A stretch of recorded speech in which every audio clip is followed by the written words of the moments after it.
Oh, ladies and gentlemen, welcome once again to the Packernet Podcast. I am your host and resident panelist, as always, Ryan Schlip. Check us out online, packernet.com. Find me on Twitter, pack_data. Well, we need to continue our escapades into the Minnesota Vikings. We'll go through their roster this time. However, it would only be, appropriate to make fun of the Bears because they deserve it. I don't know how a team can be this bad. I am stunned, and it's hilarious that all the issues apparently were Eberflus, and all the exact same issues are happening.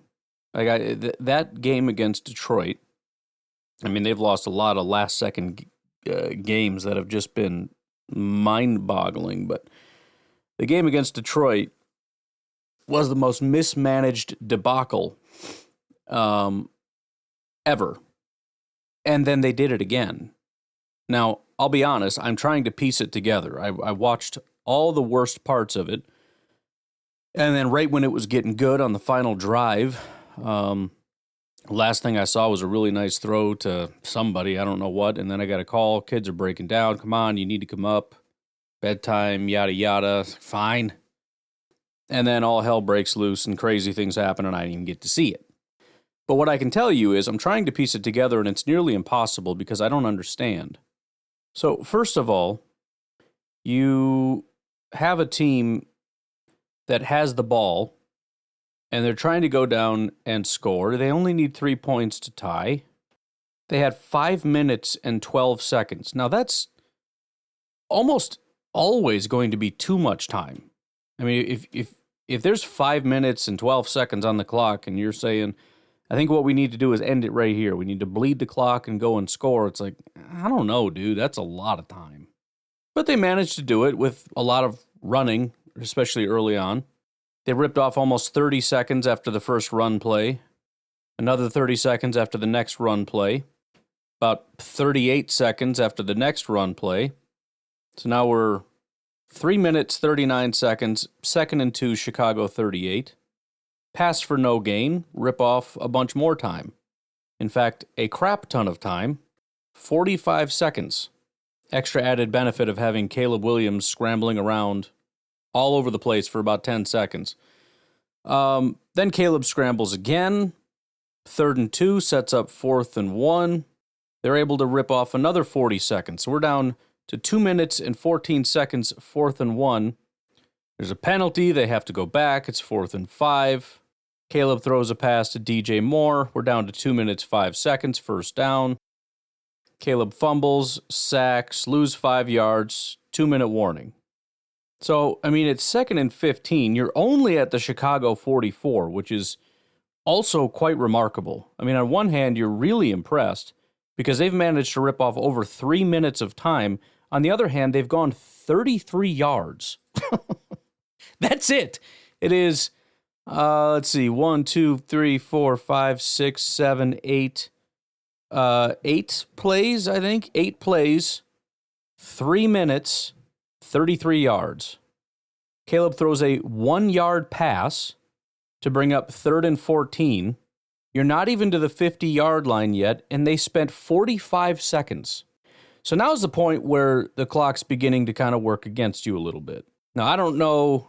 Well, we'll get back to that. We'll save that for a separate thing here. But you are not. It is 3rd and 14. You're at the Chicago 45, and you're down to 1 minute 15. So at this point, we need to be calling timeouts. We need to really kind of hurry this thing along, right? You're not worried about, well, we don't want to call timeouts for the other team because we're going for broke here. If you don't get points here, you lose. So don't worry about the other team. A 1-yard pass, putting them at the 45-yard line, spent 45 seconds. That's crazy. So now you have 1 minute and 15 seconds. It's 3rd and 14. Caleb Williams, short right to Roma Dunze to the Seattle 40. So that was 5 yards behind the line of scrimmage for 15 yards. So they did it. They needed 14. They got 15. That's great. So they're moving, right? So you figure, okay, you throw the pass, you run. Let's say it took 10 seconds to get down there and call a timeout real quick, right? So it should be about a minute 5 on the clock-ish. Could even be gracious, call it a minute. No, there's 37 seconds left.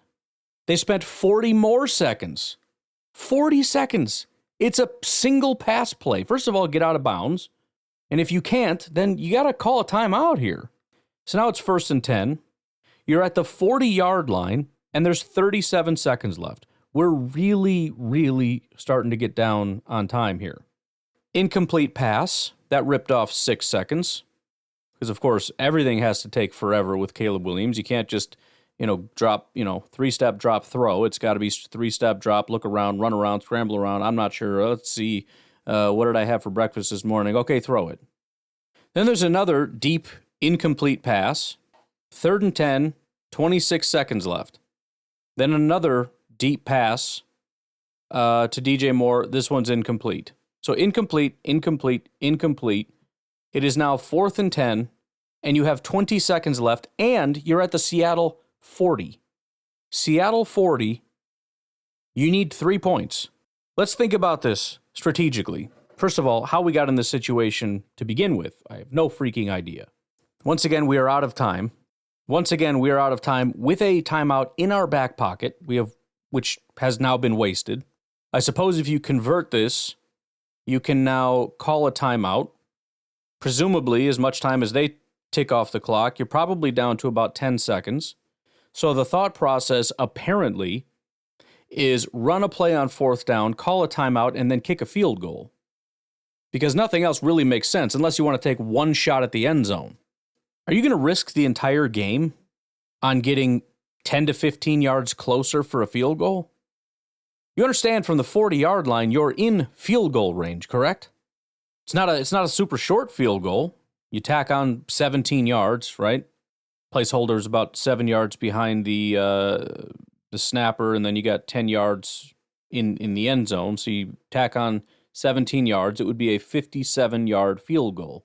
I don't know their kicker situation. Maybe it's absolutely horrific. I'm not entirely sure, but I'm going to take my chances with a 57-yarder to tie the game, as opposed to trying to convert a 4th and 10 with just 20 seconds left, because I'm not very unlikely to get a touchdown anyways.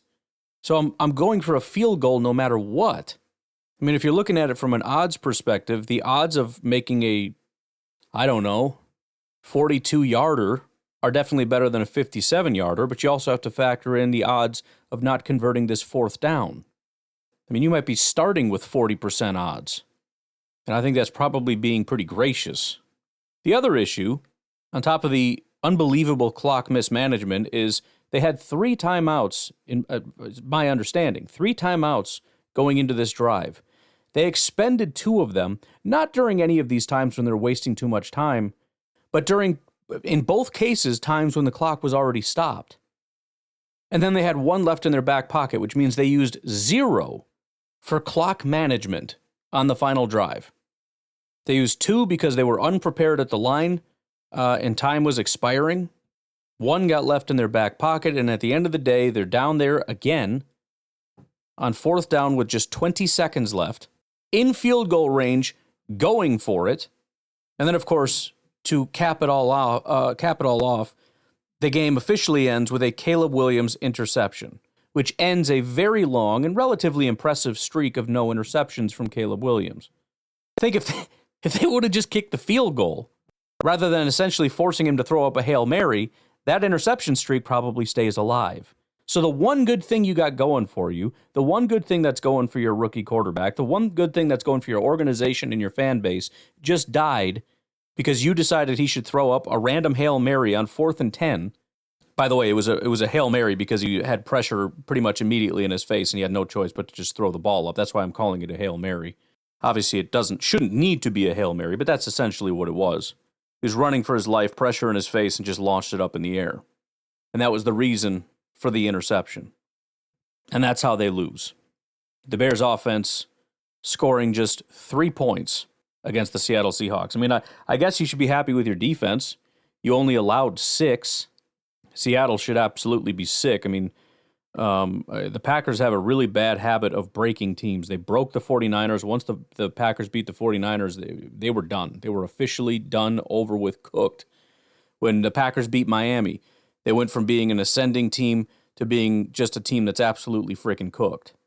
We beat Seattle, and look what happened to Seattle. They lose their next game, then they go up against this hapless Chicago Bears team, and they just look like they should be picking top 5 in the NFL right now. If you got $10, put it on the Raiders beating New Orleans.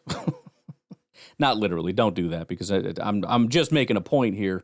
I certainly would never want to bet on the Raiders. That's about as dumb as betting on the Bears. But the Packers have just been breaking backs. Not just winning games, they're stealing souls. The Bears, with going into the season, one of the top defenses in the NFL, a brilliant defensive mind, an offensive coordinator that had helped revitalize, presumably, Geno Smith and help that Seattle offense really take off, considered a pretty intelligent innovator, although Seattle didn't seem to care for him very much. With Caleb Williams, one of the great talents that we've ever seen, brand spanking new running back that everyone's real excited about in Swift, even though I told you he's not that good. With DJ Moore coming off the best season he's ever had as, I believe, a top 5 wide receiver, certainly top 10 the previous year. Bringing in Keenan Allen, who's been basically a top 10 receiver for the better part of a decade and a half. A flashy, new, young, talented rookie in Roma Dunze. One of the top tight ends in football, Cole Kmet. You somehow got worse. The Chicago Bears right now sit at 4-12. They're in the best situation of the 4-win teams. We'll see what happens with Carolina and the Jets. I don't know the ranking order, but as of right now, the Chicago Bears are sitting with the 7th pick, which honestly I find to be quite hilarious. I am rooting for Las Vegas, Cleveland, Tennessee, Jacksonville, New England, and the Giants. I don't know if any of those guys are playing each other, but those are the teams I want to win because they're keeping the Chicago Bears team, which is one of the most pathetic teams in football. They are on a 10-game losing streak, which little bit of easy math here, but it's a heck of a visualization. They were 4-2 and are now 4-12. You know what this reminds me of? Remember what was it, a couple years ago? They won 3 or 4 games real early in the season. They did this before. And one of the Bears guys, not a very liked Bears guy, even among Bears fans, I don't think, but he chimes in and is like, "Oh, you idiots told me that they weren't going to win 5 games this season," or something to that effect. Like, you people told me that, and look at you. Where are you at now? And they didn't. They didn't go on to win that many games because they basically just lost the entire season. And that's what's happening right now. And assuming Chicago loses to Green Bay, I'm not sure who they're playing next week.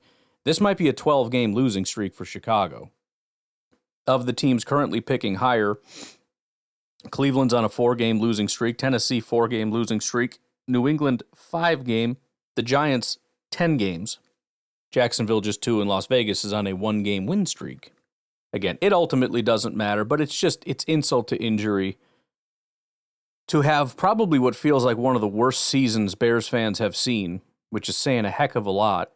And rather than getting the number 1 pick like they had the last 2 years in a row to either trade or use, you're not even in the top 5.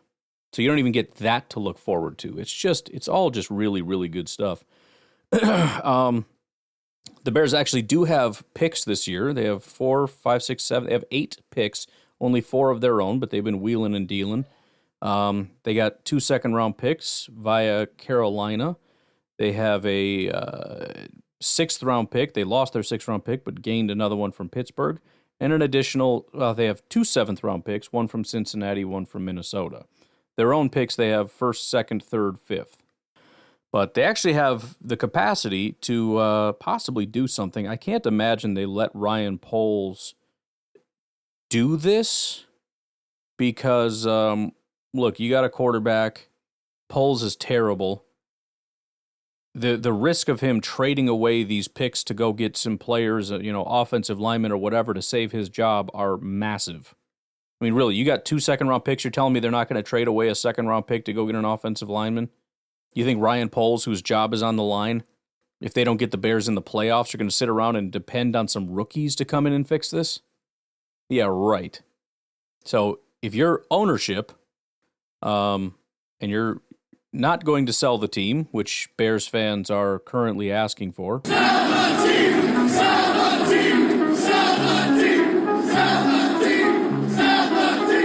Then I think you need to get yourself a GM. The problem is you are in a really bad situation because as much as they want, the McCaskies to sell the team, you got to understand the McCaskies have made almost no decisions. So the head coach was a terrible decision. They didn't make that decision. The GM was a terrible decision. They didn't make that decision. Kevin Warren is the president. Everybody thought that this was a great hire. Seemed to be. I mean, he's the top of all the lists as far as guys that, he was on my short list to be the next Packers president. Very shortly after I think I came out with that list, the Bears hired him away. I mean, you would kind of need to start all the way up. I mean, you can fire Poles, but Kevin Warren's going to be making the next decisions. And that's kind of the other part. They're seemingly making all the right moves. Everybody acknowledged that Kevin Warren was a good option, and he has been a disaster. Everybody seemed to think that Poles was a good decision. In fact, the Bears fans like to rub it in Vikings fans' faces that they wanted Poles real bad, and Poles went to Chicago, and so they went with their second option, which was Kwesi Adofo-Mensah. Eberflus, you could argue whether or not getting a defensive guy was the right decision, but he was roundly considered as a brilliant defensive mind, and I believe was seen as a decent leader of men, They drafted Caleb, who everybody acknowledged or decided was a great option, a great quarterback. They've done everything right. Obviously not everything, especially not from my opinion, but seemingly, I mean, I would love for people to go back and identify what are the things that they did that everybody acknowledged was the wrong decision that turned out to be the wrong decision, because all I see is praise, praise, praise, praise, praise, praise, praise. And so I bring that up largely for the sake of it doesn't matter what you do, because there's nothing you can do that would be as surefire of a thing as a pick like Kevin Warren or a pick like Ryan Poles or a guy like, getting Caleb Williams or surefire bet like Rome Odunze. I mean, everything makes sense on paper until they go to Chicago, and then everything falls apart. So again, what does it matter? I mean, there has to be a formula to make them good. There has to be. But I have no idea what it is, because seemingly they've done all the things. How many better things can you do? I mean, we've seen multiple organizations that are not good that have been turned around by a quarterback. I mean, Washington was the biggest joke in the history of the NFL. They were embroiled in scandals. It was the worst place in the world you'd ever want to be. Everybody hated working there. All the players hated being there. One scandal after another, whether it's the name of the organization or the owner just being involved in all kinds of scandalous stuff or whatever. I mean, you just look at it and go, man, that is the worst position to ever be in. They hire new coaches, they get new GMs, they do everything, and nothing ever works. And then you just get a quarterback, and it fixes everything. Houston Texans, they're involved in a scandal with their quarterback. They move on from their quarterback, but they never recover. Never recover. I mean, they had that whole head coach / GM situation, even when the quarterback was there, and everybody was laughing at him. I mean, it's just a complete joke. Then they get C.J. Stroud, and boom, they're playoff contenders. Just like that. Just that simple. Just got to get a quarterback. That's really it. Get a quarterback that can execute at a high level, and it'll raise your team up. And they went out and got the best quarterback in the history of the universe, and it's just not elevating the team, and I don't know why. Even Denver with Bo Nix.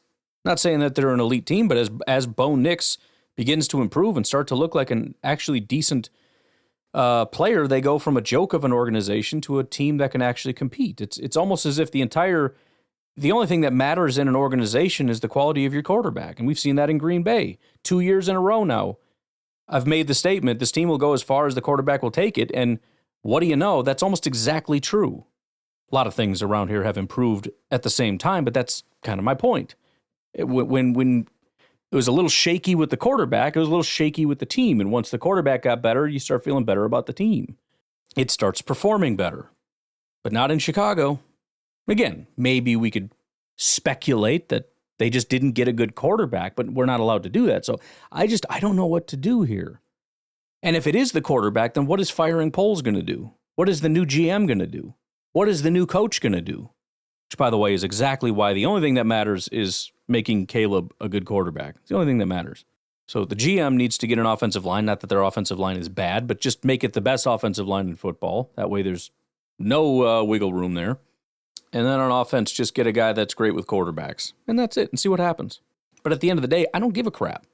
Go hire the Vikings defensive coordinator. That's two birds with one stone. That guy will go over there, give you a good defense. You'll be a terrible football team, and the Vikings lose their defensive coordinator. Not that it really matters, because this is the second year in a row that they start with a great Vikings defense, and then that dude gets figured out, and it's not that good by the end of the season. But still, just start poaching stuff. Or take from Detroit, steal that Ben Johnson guy. I don't freaking care. I don't care anymore. Anyways, Bears suck. Let's take a break. We'll come back and go through the Minnesota Vikings roster. All right, folks. Well, we could spend a lot more time on that. I wish we had more time. I'll be honest. I got people sending me just heaps and heaps of content as the minutes click by, but we got to move on at some point. So, all right, let's take a look at the Minnesota Vikings current standing roster, what they're doing, how they're doing, all that good stuff. First and foremost, we do have Sam Darnold. Already talked about him fairly extensively, but we might as well go through it. He has a 67.2% completion rate, which is adjusted completion rate of 78.2, which is quite good. 3,776 yards, 8.2 yards per attempt, 32 touchdowns, 11 interceptions, 86 PFF grade, 84 passing grade. Just to give you an idea of what he's done, his grades through his career, 64, 63, 58, 54, 63, 66, 86. And is this some kind of a big fluke where it's like he was really good early? No. In fact, I think he's getting significantly better. He started off the season where it looked like it was a fluke. 80, 70, 70, 40, 40. Right there, you're like, you're freaking dead. You're done. Then there's another 70. You're like, okay, well, you can have a good game here and there. Then an 80, then a 70. Then a 60, and then it's 90, 85, 78, 91. That's an elite flurry of games there. Tennessee, Chicago, Arizona, Atlanta. Dropped down to a 61 against Chicago, back up to a 78 against Seattle. So he has interspersed throughout some average games. He hasn't had a bad game since week 5. His two bad games were Green Bay and then the Jets, weeks 4 and 5. Again, as much as it's like, yeah, well, Jordan was bad. Well, Darnold had his worst game of the season also against the Packers. So there's that. Jordan is significantly better with the turnovers. So is Sam Darnold. He had an interception in every game except one of his first 6 games. He had 1-1-0, 1-1-1. Then he had 0-2-3. So through week 10, he had 5, 6, 7, 8, 9, 10 interceptions through week 10. He's had 1 interception ever since, and that was against Chicago. He had 0, 0, 0, 0, 1, 0. And if you compare that to the touchdowns, it's 2-0, 2-0, 2-0, 5-0, 1-1, 3-0. Second number being interceptions. He is currently 7th in yards. He is 4th, tied with Jordan Love in yards per attempt. 5th in touchdowns. 6th highest graded overall quarterback. He is 5th highest passing grade, tied with Jaden Daniels. He is the 4th highest big-time throw rate, behind only Josh Allen, Anthony Richardson, and Justin Herbert. 8th highest adjusted completion rate. 4th highest NFL passer rating. It's Lamar Jackson, Jared Goff, Joe Burrow, and then Sam Darnold. So there's really just no angle. And believe me, if there was an angle, I'd play that card, but there just isn't. He's just playing really well. Now, is this similar to what we saw with Kirk Cousins? I would say yes. Kirk Cousins, I think, has been a very good quarterback for a long time. Kirk Cousins also had some serious flaws, and generally, at least from, I think, Vikings fans' perspective, he had a hard time getting it done when it mattered most, and we don't know whether Sam Darnold is that guy or not. I guess we'll find out in the postseason, but right now, does he have some bad games mixed? Yeah, he does. And hopefully he has one against us, but he's just playing well. Moving on to the receivers, pretty well-established group. They got a real, very defined 1, 2, and 3 here. Justin Jefferson, 90 PFF grade, 90 receiving grade. Jordan Addison, 74 grade, 75 receiving grade. Jalen Naylor, 56 and 56. So you got 90, 70, 50, right? 1, 2, 3, right there. Justin Jefferson, nothing really interesting to report here. Doesn't look like he's missed any time. He's been very consistent throughout the season. You know, obviously there's ups and there's downs, but his downs are about a 67, which is basically a 70. His ups, his highest grade was an 89.7 against Atlanta. So you're looking at high 60s to high 80s, and that consistency with a high floor and several good, weeks 2, 3, and 4, 79.8, 78.8, 82.7. That's like 3 80s in a row.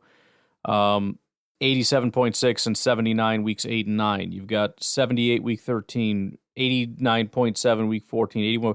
Bottom line is, when you got a really high floor and then a bunch of 80s and borderline 90s, yeah, you're going to have a 90 overall grade. He's very consistent. There's nothing that seems to be going down. He has over 10 yards per reception in every game except one. Jacksonville was 9.6 yards per reception. I wouldn't say the touchdowns have been consistent, but it was, a touchdown every game for the first however many games. And then he got blanked for a long time. And then it was weeks 14, 15, 16. It was 2 touchdowns, 1 touchdown, 2 touchdowns. So for whatever reason, he wasn't getting the touchdowns before. He's certainly back on track right now. 2.65 yards per route run. There's nothing, I don't know what else to say. Jordan Addison, a little bit more inconsistent. He's had, let's say, 1, 2, 3, 4, 5 good games this season. And then his floor is a little bit lower. His lowest games are 53, 55, and 56. So, yeah, it's been very up and down. His first 2 games, which are weeks 1 and 4, were his first 2 good games, one of them being against Green Bay. Then it was 3 games of not having a good game, then good game, then 2 games, then good, then not, then good, then 2 games not. Very volatile. So it's a 74 overall, but really it's 2/3 of his games are 50s and 60s, and then 1/3 is between 70 and 90. We'll see how that goes. Jalen Naylor is awful.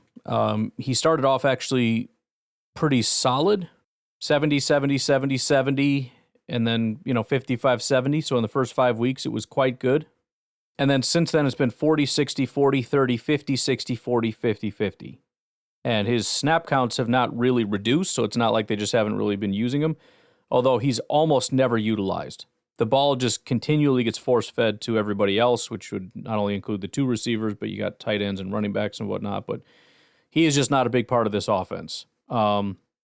He has not been targeted more than twice since week 11. He has not caught more than 1 pass since week 9.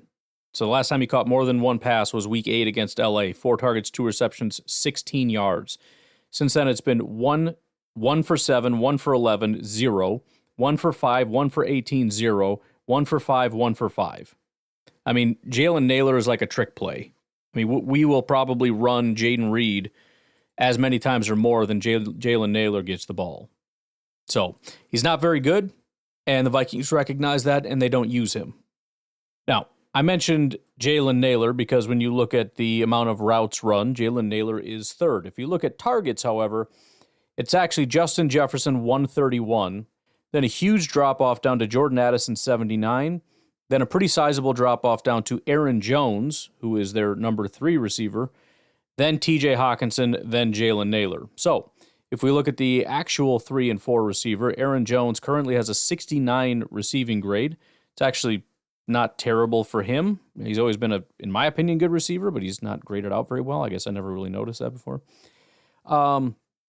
42 of 49, which maybe for a running back is not that crazy because you're getting a lot of easy swing passes, but 86% reception rate.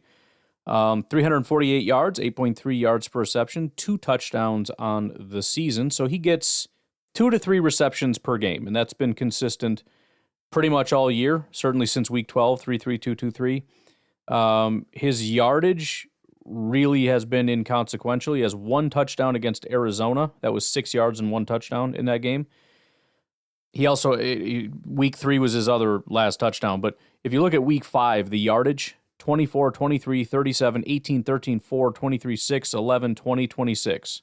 So, I mean, since week 9, he doesn't have more than, 20-something yards in a game.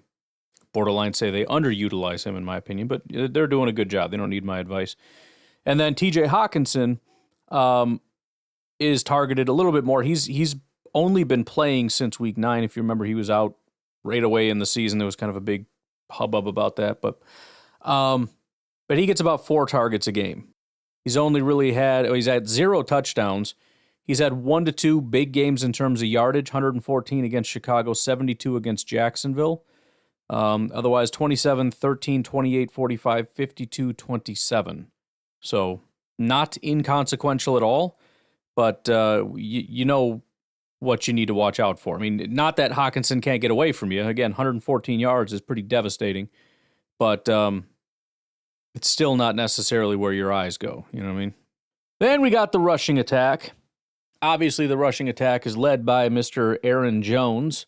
Aaron Jones, not surprisingly, has decided to be healthy all year for the Minnesota Vikings. And not only is he healthy, having missed, I don't think, any games, 6, 7, 8, 9, 10, 11, 12, 13, 14, 15. No, it doesn't look like he's missed any games.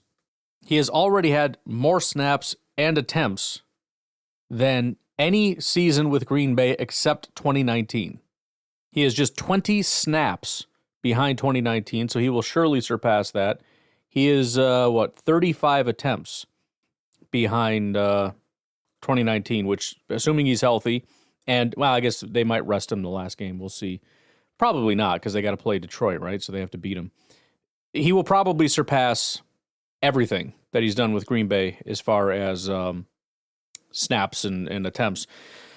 He's at 275 snaps, 233 rushing attempts, 1,046 yards. That is the, 4th highest of his entire career, despite the fact that he's only at 4.5 yards per attempt, which is tied for his lowest ever.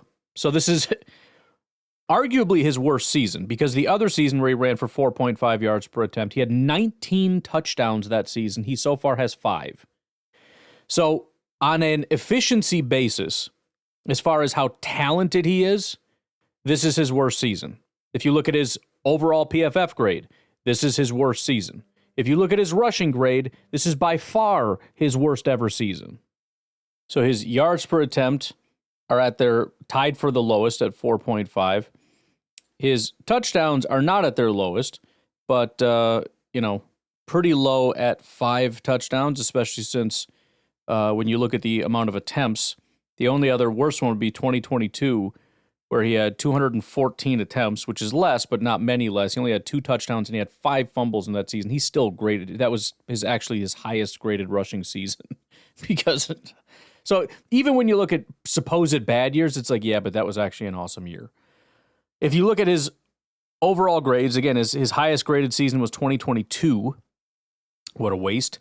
And it was an 86, down from there, 85, 82, 81, 81, 79 in 2017, 75.6 in 2020. He's at a 74.8. If you look at the rushing grades, 91, 86, 85, 85, 83, 81, 80. This year, 75. This is his 3rd lowest season as far as yards after contact per attempt. It is his 2nd lowest season as far as his elusiveness grade, which, again, I don't fully understand what that is, but I understand what it is. I don't know how the numbers work, but I know what elusiveness means. 2017, where he was injured, only had 81 rushing attempts, was the only season where he had a lower elusiveness grade. You can pretty much throw that one out, meaning Minnesota's season right now is his lowest. Doesn't mean he's bad. He's very inconsistent. He had a 90 week 1, then 50. Then he had a really good stretch, 70, 70, 70, 70, 70. Since then, 40, 60, 20, 60, 40, 80, 70, 50. So he had a little flurry there against Atlanta and Chicago. But since week 9, he has had 2 good games mixed in with, 2 average games, 1 game in the 50s, 2 in the 40s, and 1 in the 20s. So look, Aaron Jones, clearly talented, clearly healthy, which is to his benefit, but he is also 30 years old, and he is a 5'9", 208-pound back that the Packers tried to preserve, and Minnesota doesn't seem to be super interested in that. And although he's not getting, 30 attempts a game, he is being run much more than he really ever has. And it seems as though starting in week 9, the wheels started to fall off a little bit. Right now, overall, he is the 23rd highest graded running back as far as his rushing grade is concerned. If you look at since week 9, the highest graded running back is actually Cam Akers, who ranks 29th. Aaron Jones is 44th. He is a 56.5 overall grade, 59 rushing grade. Ranks 43rd overall in that time span. Same time span, Josh Jacobs is 3rd with a 90 PFF grade, 83 rushing grade. Not saying, I'm just saying. And as far as, let's just run with the hypothesis that he's getting tired. He just had 23 snaps, which is one of his higher ones, with 18 attempts. He's had 18 attempts the last 2 weeks. Now, that might not seem super high, but some of the others are, 13, 14. Packers generally kept him in that range. He's had 18 carries 2 weeks in a row, and the last one was away in Seattle, which is a kind of a burden to go all the way out there and do all that. So you're at home, Chicago, 18 carries, fly all the way out to Seattle, 18 carries, didn't have a very good game.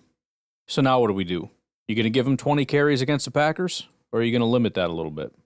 If you look at the number 2 running back, and this probably explains a decent amount as well, it is Cam Akers. Cam Akers started in Minnesota week 9. I don't know why that would have a negative impact on Aaron Jones. It's just kind of lightening his load. Maybe it's kind of taking away from Aaron Jones the things that he does well. I'm not really sure.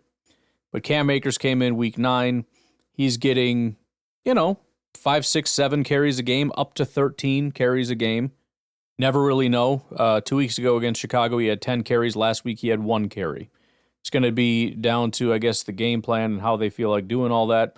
And then the third guy is Ty Chandler. He really does not get very much use at all. He's had 3 carries in the last 3 games. So that's the rushing situation. I guess we'll turn quickly to the offensive line. I think I tend to revere their offensive line more than most. Maybe I shouldn't quite as much. I know they got a lot of flack for having a terrible offensive line. I don't know that that's exactly how people view it much anymore. But anyways, Christian Darrisaw was just a phenomenal left tackle, one of the best tackles in football. He went out for the season week 8. That's a big blow. They brought in a very talented guy by the name of Cam Robinson. Cam Robinson at least has been a very good pass blocker for his last 4 years of his career. Not a very good run blocker. He's a Packers offensive lineman, essentially. The problem is it hasn't been going as well. If you look at the pass blocking grades in Jacksonville, he played in Jacksonville through week 7 before being traded to Minnesota.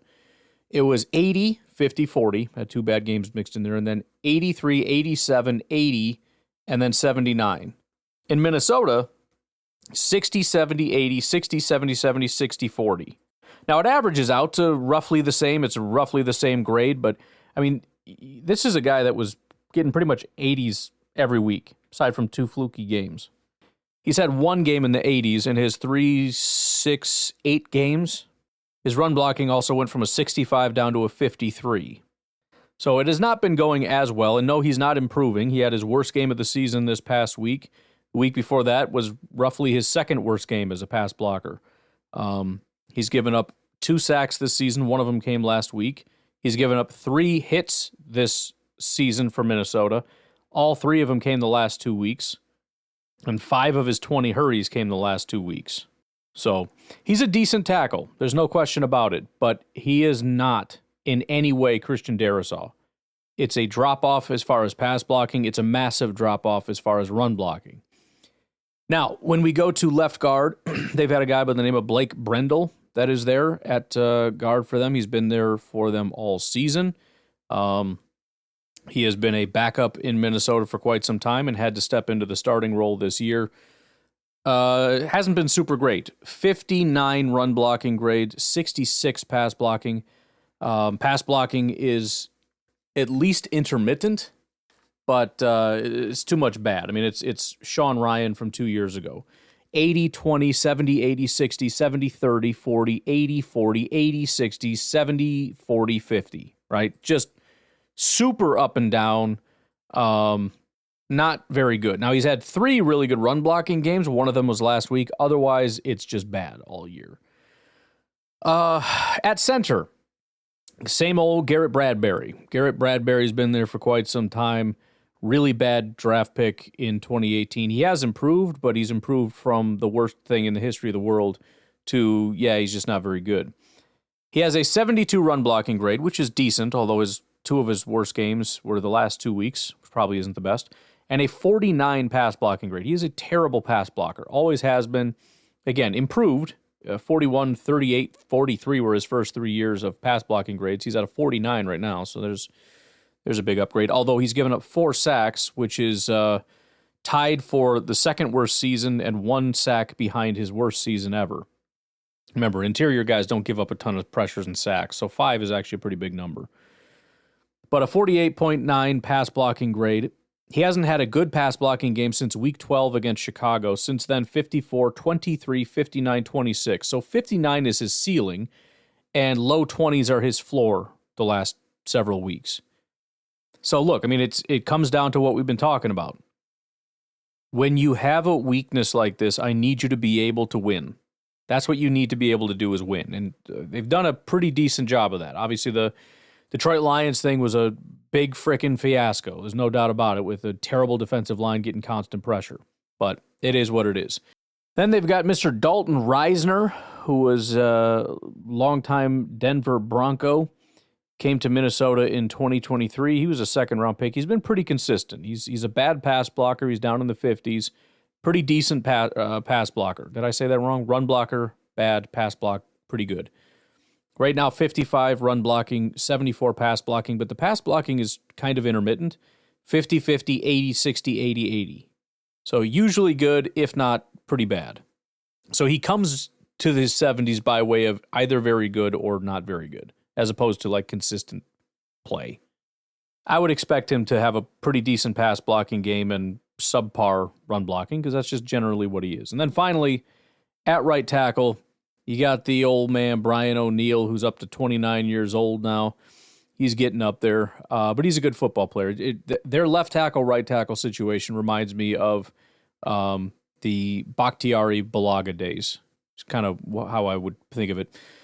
77 run blocking, 82 pass blocking. He's a good football player. The run blocking is a little deceiving. He hasn't really had a good run blocking game since week 10, so that's kind of been... He had a little flurry between, weeks 5 and 10-ish, and then week 1 he had a 90. Week 5 he had a 95, so it's a little inflated. He's not quite that good, but he's, 60s-ish. If I had to guess what grade he would give, be like a 65 or something. Pass blocking at an 82. Again, a little inconsistent. He's kind of dipped. He hasn't had a game in the 80s since week 12. Since then, 68, 63, 72, 77.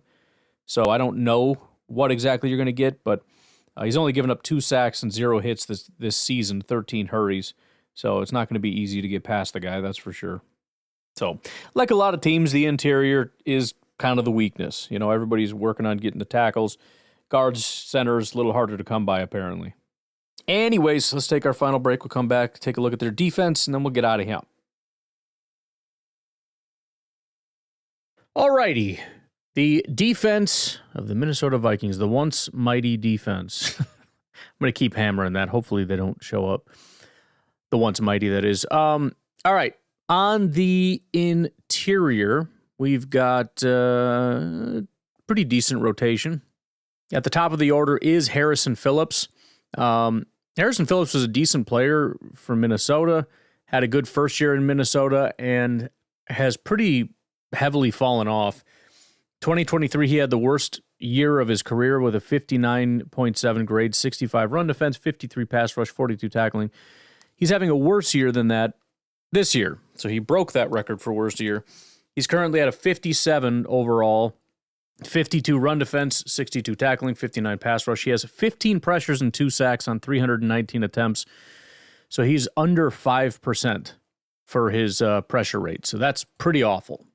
Granted, he's always been kind of a run defender, but now that his run defense is down to 52, he kind of just serves no purpose and is their top interior defensive lineman. On the lighter pass rush side, the other sort of top guy getting roughly the same amount of snaps. It's hard to know who the 1, 2, and 3 are. Jihad Ward actually played the most snaps of anybody at defensive tackle last week, but that was very uncharacteristic. But let's just say this is the number 2 guy. He's going on 31 years old. He started off with the Raiders, spent 2 years there, a year and a half at Indy, a year and a half at Baltimore, 1 year at Jacksonville, 2 years with the Giants, and now his first year in Minnesota. He's never had a good career. His one good year was when he was a backup, so the snap counts were too small, but he's a 40s and 50s guy. Right now, 49.9 grade, 41 run defense, 57 pass rush, 28 pressures and 1 sack on 360 attempts. He's just kind of awful. The number 3 guy, kind of similar snap counts or whatever, Jonathan Bullard. Jonathan Bullard is 6'3", 290, so he's kind of right in between the two. He has a 57.5 grade, 67 run defense, 46 pass rush grade, 5 pressures, 0 sacks on 248 attempts. That is the most shockingly garbage thing ever. I mean, he must be the worst pass rusher in the world. Last year wasn't much better. 9 pressures and 2 sacks on 326 attempts. The year before that, 5 pressures and a sack on 171. What is that percentage? 2% is what that is. That's crazy. That's freaking crazy. So Bullard has some redeeming qualities as a run defender, especially recently since week 11. Although he did have his worst game week 14 with a 29 grade, but he's a run defender. So of the top 3 guys, you got 2 useless and 1 kind of decent run defender. Then their number 4 guy is probably their best defensive lineman, but he was a 2023 undrafted free agent. This year, he didn't really get any serious snaps. I mean, start getting regular semi-serious snaps until week 14. So 14 and 15 are the only 2 that he's played. He currently has an 87 overall grade, 83 run defense grade, 67 pass rush grade, which the pass rush is horrifically bad, 3 pressures on 80 attempts. But really good run defense. The issue is he got a concussion week 15, did not play week 16, uncertain whether or not he's going to be playing against the Green Bay Packers. At least that is the latest that I've heard, although there is some optimism. So we'll see if he plays, how much he plays, etc. And then you got Jerry Tillery, another guy that's just always kind of been bad. 56 grade, 55 run defense, 56 pass rush, 15 pressures, 0 sacks on 223 attempts. So of all the pressures and sacks and everything that they've gotten, basically 0 has come from the defensive line. Just completely useless across the board. Off the edge, they got 4 main guys. Jonathan Grenard is the top dog. He is a third-round pick for the Texans, spending his first year in Minnesota, having a pretty good year, 79 overall, 70 run defense, 79 pass rush, 69 pressures and 10 sacks on 479 attempts. The pressures and sacks are absolutely there. It's about all you need to know. He's a good football player. 6'3", 263. Then you got Andrew Van Ginkel. That is, I guess we'll just say the other number 1. I don't know who specifically is 1 or 2 or whatever, but 72 overall grade, 60 run defense, 66 pass rush. He has 45 pressures and 11 sacks on 365 attempts, which is also pretty fantastic. This is also his first year in Minnesota. He's always been kind of a high-pressure sack guy. Then the first rotational guy is Pat Jones. This was a third-round pick by the Vikings in 2021. By the way, I would like to highlight how much of the actual players on this team are being picked up from other teams, very similar to what the Bears do. The draft and develop is just not working right now. Minnesota, Pat Jones picked up by Minnesota a few years ago, has not been very good because he was a draft pick and they don't know what they're doing. 56 grade, 70 run defense, 51 pass rush, 24 pressures, 7 sacks, and 310 attempts. Everybody's probably freaking out. Oh, he's got 7 sacks. That's amazing. Okay. He had 1, 2, 3, 4, 5, 6, 7, 8, 9, 10 games. 9 of those 10s, he had 0 sacks, and also the sacks are kind of fluky. The pressures are not good. We're well below 10% on this. If you look at his grades, it's also kind of deceiving. He has a 70 grade. He only has one game above a 70. That was an 89.2 grade against San Francisco. He's just been very consistently 60s every single week. So the run defense is really not that good. And the pass rush, likewise, is actually worse than the 51. He's got 3 70s mixed in with a bunch of 40s and 50s. So it's very bad. Then we got rookie first-round pick Dallas Turner. Dallas Turner had his first really good game against Seattle. Unfortunately, that grade came almost entirely because of his coverage grade, which I don't understand that exactly. I mean, I guess I do. He had 5 snaps in run defense, 5 in pass rush, and 6 in coverage. Are we utilizing him mostly in coverage? Because that's freaking crazy. So I guess it makes sense that it was weighted that way. But run defense is a 68 grade. Pass rush is a 55.8. He has 11 pressures and 2 sacks on 123 attempts. It's actually better than the last guy we talked about. But nobody's going to care. They're going to see the 2 sacks and say he sucks, which he's not having a good rookie year at all, but he's a better pass rusher than the other guy. In my opinion, for the only sacks matter crowd, then, whatever, he's really bad. So they have a bad defensive line. The starting 2 pass rushers are very good. The 2 rotational guys are not.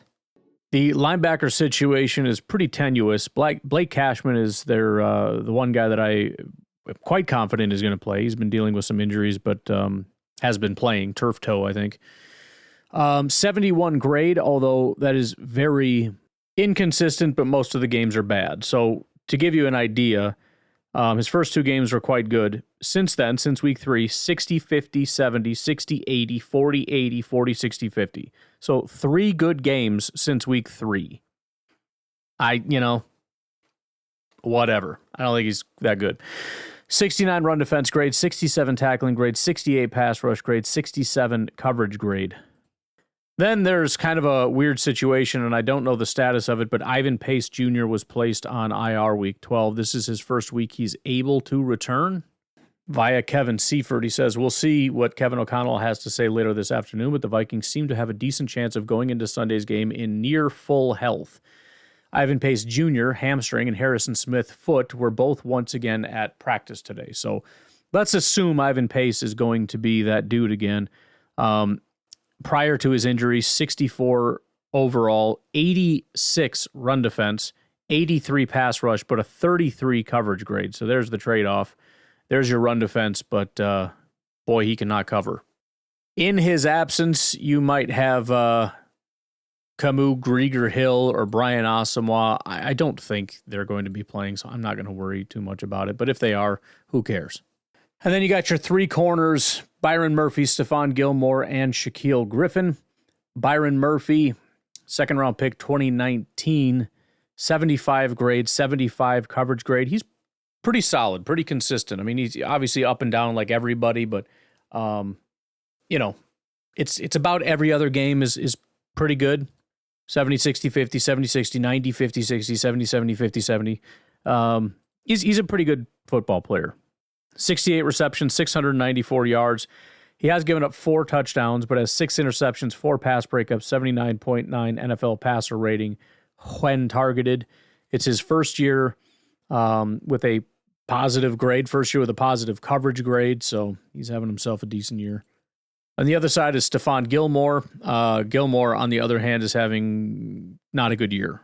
He's generally always, unless he's injured, had a 70, 80, 90 graded season. This is not that situation. At 34 years old, he has missed some time.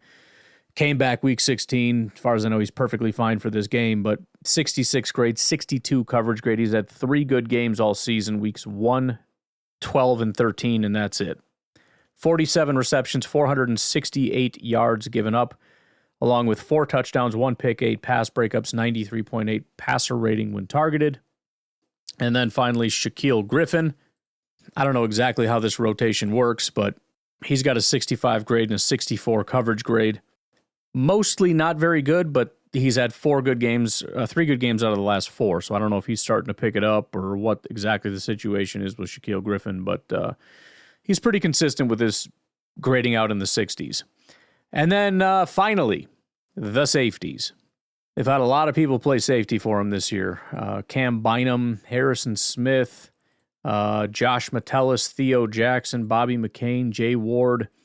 A lot of guys coming and going. But Cam Smith, fourth round pick in 2021, having he's kind of one of those every other year guys. 78 in 2021, 59 2022, then 73 in this year's 63. He's had 4 good games, not one since week 10.